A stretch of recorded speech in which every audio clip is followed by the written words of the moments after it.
வணக்கம் நண்பர்களே, பாபா கிரிக் தமிழ் சேனலூடாக மற்றும் ஒரு சுவாரஸ்யமான விளையாட்டு தொகுப்பு உங்களை சந்திப்பது மகிழ்ச்சி அடைந்து கொள்கிறேன். குறிப்பாக இந்த காணொலியிலே உங்களுக்கு தர இருக்கின்ற விளையாட்டு தகவல் இலங்கை வெர்சஸ் பங்களாதேஷ் அணிகளுக்கான 3 போட்டிகளை கொண்ட T20 தொடருடைய இரண்டாவது போட்டி நாளை தினம் இடம்பெற இருக்கின்றது. இந்த போட்டி தொடர்பாக நாங்கள் பார்ப்போம். அதே போன்று இந்த போட்டியில் விளையாட இருக்கின்ற இலங்கை 11 யார்? அதே அணியோடு இலங்கை களமிறங்க இருக்கின்றதா அல்லது 2 வீரர்கள் மாற்றப்பட இருக்கின்றார்களா என்பது தொடர்பாக நாங்கள் முழுமையாக இந்த காணொலியிலே பார்ப்போம். அதுக்கு முன்பதாக நீங்க இன்னும் பாபா கிரிக் தமிழ் சொல்லக்கூடிய யூடியூப் சேனலை சப்ஸ்கிரைப் பண்ண சொன்னா கண்டிப்பா சப்ஸ்கிரைப் பண்ணி அந்த பெல் ஐக்கன் அப்படி ஒரு தட்டி பெற்றுங்க. காரணம் நான் போடுகின்ற ஒவ்வொரு வீடியோக்களும் உங்களுக்கு உடனுக்குடன் நோட்டிபிகேஷன்ல வந்து விழும். இப்போ வாங்க இந்த வீடியோக்குள்ள போகலாம். குறிப்பாக நாங்கள் பார்த்தோமாக இருந்தால் இலங்கை வெர்சஸ் பங்களாதேஷ் அணிகளுக்கான மிகப்பெரிய ஒரு சுற்றுத்தொடர் இலங்கையில் இடம்பெற்றுக் கொண்டிருக்கின்றது. 2 டெஸ்ட் போட்டிகள், 3 ஒருநாள் போட்டிகள், அதே போன்று 3 T20 போட்டிகள் என்பது அடங்கலாக இந்த சுற்றுத்தொடர் இடம்பெற்றுக் கொண்டிருக்கக்கூடிய ஒரு நிலையிலே டெஸ்ட் போட்டியில் இலங்கை அணி வெற்றி பெற்றிருந்தார்கள். அதே போன்று ஒரு நாள் போட்டியிலும் இலங்கை அணி வெற்றி பெற்றிருந்தார்கள். T20 போட்டியினுடைய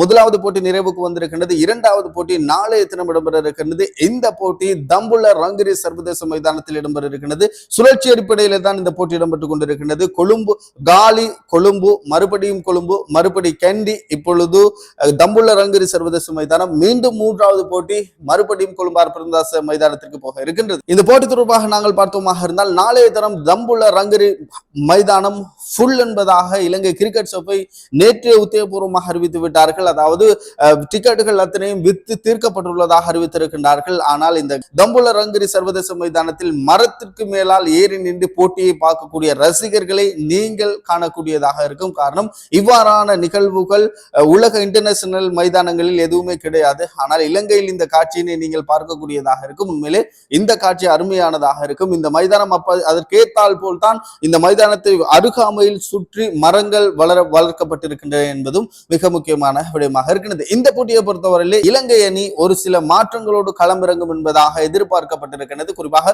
பயிற்சிகளின் அடிப்படையாக நாங்கள் பார்க்கும் பொழுது அவிஸ்க பெர்னாண்டோவுக்கு பதிலாக சந்திமலுக்கு ஒரு வாய்ப்பு வழங்கப்படும். என்னை பொறுத்தவரையிலே நான் தேர்வு செய்தால், அதாவது இரண்டாவது ஒரு T20 போட்டியில் இந்த அணியைத்தான் நான் தேர்வு செய்வேன். நான் தேர்வு செய்தால் எந்த அணி என்னுடைய 11 என்ன என்பதாக பார்த்தோமாக இருந்தால் குறிப்பாக ஆரம்ப துடுப்பாட்ட வீரர் மார்த்த கருத்துக்களே கிடையாது.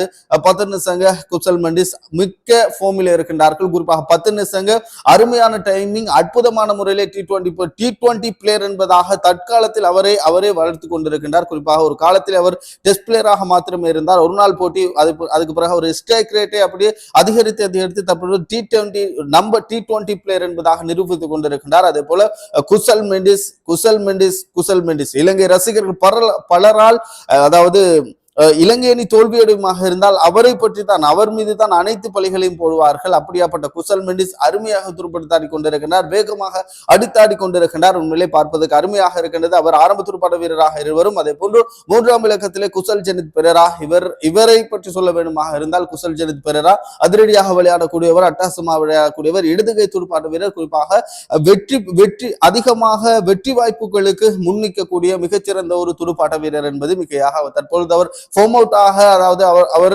ஃபோம் அவுட் ஆன நிலையில் இருந்தாலும் மிகச்சிறந்த ஒரு துடுப்பாட்ட வீரர் குசல் ஜெனித் பெரேரா. இவர் 3ஆம் இடத்தில் துடுப்படுத்தாடுவார். 4வது இடத்தை பொறுத்தவரையில் தான் இந்த 4வது இடத்துக்கு தான் சிக்கல் வரும். குறிப்பாக இந்த 4வது இடத்துக்கு தான் முதலாவது போட்டியிலே அவிஸ்க பெர்னாண்டோ அணிக்குள் கொண்டு வந்திருந்தார்கள். ஆனால் அவிஸ்க பெர்னாண்டோவை விட தினேஷ் சந்திமலே எல்லா T20 தொடருக்கும் அவரை போட்டு எதுவுமே 11 கொண்ட குழுவிலே அவரை போடுவது கிடையாது. எனவே தினேஷ் சந்திமலுக்கு இந்த 2வது போட்டியில் சந்தர்ப்பத்தை வழங்கி பார்க்கலாம். அவருடைய துடுப்பாட்டம் எப்படி அமைந்திருக்கிறது என்பதாக. அவிஸ்க பெர்னாண்டோவை விட தினேஷ் சந்திமல் மிகச்சிறப்பான முறையில் துடுப்படுத்தாடக்கூடிய T20 ஃபார்மேட்டுக்கு அடித்து நொறுக்கக்கூடிய ஒரு துடுப்பாட்ட வீரர். அவரை அணிக்குள் கொண்டு வரலாம். அவர் 4வது இலக்கத்தில் விளையாடுவார். 5வது இலக்கத்துக்கு இலங்கை அணியுடைய நம்பகத்தன்மையான தலைவராக இருக்கக்கூடிய சரித்த சலங்க 6வது இடத்தை பொறுத்தவரையிலே 6வது இடமும் ஒரு கேள்விக்குறியான இடம்தான். காரணம், 6வது இடத்திலே தான் கொண்டு போய் வைத்துக் கொண்டிருக்கின்றார்கள்.